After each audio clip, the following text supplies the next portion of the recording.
On the night of July 11th, the Israeli parliament passed the controversial anti-boycott law. The law was written in response to the mounting global movement of boycott, divestment, and sanctions against Israel and profits from its settlements and industry in the occupied West Bank. Recent successes of the BDS movement include 2 Italian grocery chains who now boycott Israeli products, the French company Veolia reportedly losing billions of dollars worth of contracts over its involvement in the light rail projects in occupied East Jerusalem, the University of Johannesburg severing its ties with the Israeli Ben Gurion University, and the German company Deutsche Bahn withdrawing from an upcoming project to build a fast rail between Tel Aviv and Jerusalem. The boycott movement has also received sweeping support from trade unions throughout the world, artists, musicians, and politicians. And as a result, at least 21% of Israeli companies reported damages related to the boycott. The version of the law that passed allows a person or company that believes it sustained economic damages to sue Israeli citizens who publicly call for a boycott, without even having to prove the damages. The law also states that a company that refuses to operate in the occupied West Bank will be barred from participating in government tenders. As the Israeli financial paper The Marker writes, as a result of this clause, the concern is that international companies will choose not to invest in Israel at all. Many in government, including from the Ministry of Justice and the Ministry of Industry, Trade and Labor, oppose the law. זה שימוש לרעה בכוחו של הרוב הפרלמנטרי כדי לדרוס אנשים כמו אנשי גוש שלום. בעתיד גם ידרסו, חבר הכנסת ניסים זאב, את החרם שלך על מוצרים לא כשרים. כאשר אין גבולות לכוחו של הרוב, אין גם שום זכויות למיעוט. וכאשר אין זכויות למיעוט, אין דמוקרטיה. תודה רבה. The movement began as a mass Palestinian civil society call and has been supported from the beginning by some Israelis.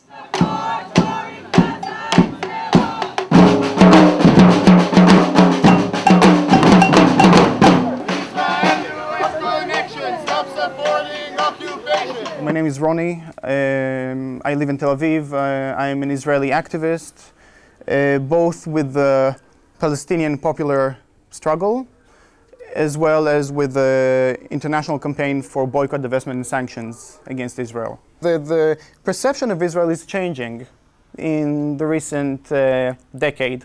Basically what we do is, in July 2004 there was the landmark decision in the International Court of Justice regarding the illegality of the settlements and the occupied territories and the wall. Exactly 1 year later, in July 2005, came the Palestinian call for boycott, divestment, and sanctions against Israel. The General Security Service treats this as a security threat, and they are monitoring me. I mean, not only myself, they are monitoring those who speak for democracy or against the Jewish character of the state. They said this in court. They said this on the WikiLeaks the documents that have just been published. And what they are doing apart from that is actually trying to, in many ways, to criminalize or at least to suppress as much as possible this type of debate. And this is the debate that we should be having, actually. Israeli organizations from the traditional left, such as Peace Now, and the emerging left, such as Solidarity Jerusalem and the Anarchists Against the Wall, came out against the law as well, vowing to continue to support the boycott. The vote, which passed with 47 for to 38 votes against, was opposed by the Speaker of the Parliament, and was presented as a partisan fight between the ruling right coalition and the opposition.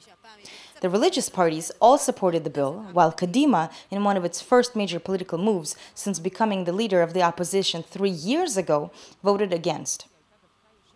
Minister of Defense Ehud Barak, who recently split from the decaying Avodah party by creating Ha'atzmaut, spoke out against the law, but his party abstained. אנחנו מאוד לא אוהבים את חוק החרם, והוא יגיע למבחן בג"ץ. ואני בטוח שכולנו נכבד את הקביעות ואת דברו של בג"ץ. Barak's party wasn't the only one to avoid voting. In fact, most of the leading ministers and the Prime Minister Benjamin Netanyahu decided to skip it altogether. The Real News spoke with Noam Sheizaf, a journalist with the 972 magazine and a former editor at the Israeli daily Ma'ariv. This law was considered mandatory voting by the government and the opposition alike. That means that everyone who's part of the coalition, everyone who's a member in a party which is part of the coalition, had to vote in favor of the law, or if he wishes to and really insist on opposing it, he could have avoided the law altogether. But nobody could have opposed Otherwise, he would be punished by his political party. And this is what happened. Why do you think that the Prime Minister, who clearly came out on Wednesday saying that he supports the law, why do you think he didn't show up?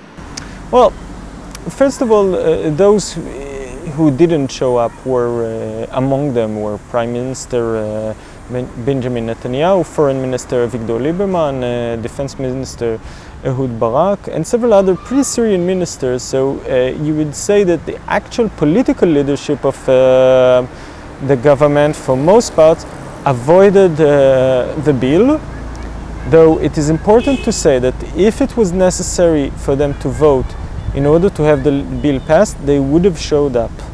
It was once it was established that the bill would pass in any case, it was more comfortable for them not to appear as supporting it. My guess is that Netanyahu didn't want to be seen as endorsing the law, but after the criticism that he suffered for not showing leadership for either side, those for the law and those against it, he made a public statement in the Knesset saying that he supported the bill. 2 days after the vote and after being summoned by an order of 40 parliament members, Netanyahu finally spoke before parliament.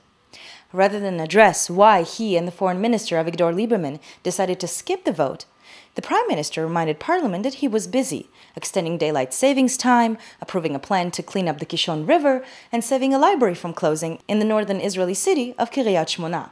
He then questioned the Kadima party on why it decided to vote against the law when it supported its tougher original version.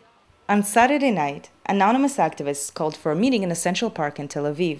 They announced there will begin a week of direct actions known as Rage Week against the past legislation, the occupation, and the growing economic disparity in Israel. MK Dov Khenin's assistant, Alon-Lee spoke at the gathering. אני כועס.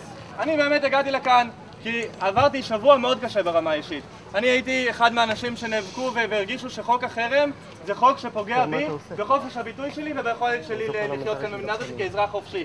אני כועס כי אני עובד חודש שלם ואני גר בתל אביב ואני לא יכול לסגור את החודש.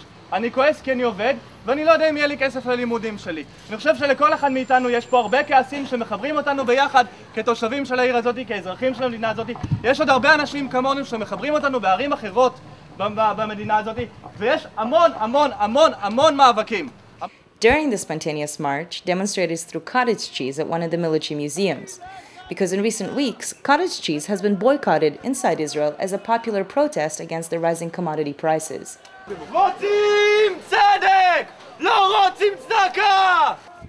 On Saturday, thousands marched in Jerusalem in a joint Israeli-Palestinian demonstration for the two-state solution. In a unique editorial, the leading Israeli daily Haaretz called for Israelis to join the demo, saying this Jerusalem march has special importance because of its timing. When the Knesset is legislating more and more laws aimed at restricting the right to protest, this march will be an important challenge to them. Occupation and democracy cannot live together. We have to choose.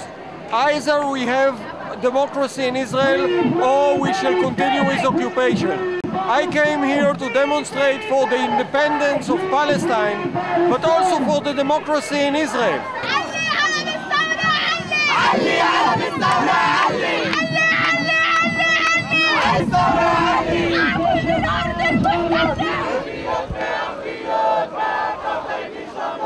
Many used the demonstration to publicly declare that despite the law, they will continue to support the boycott, which is seen as one of the only effective non-violent measures against the Israeli occupation.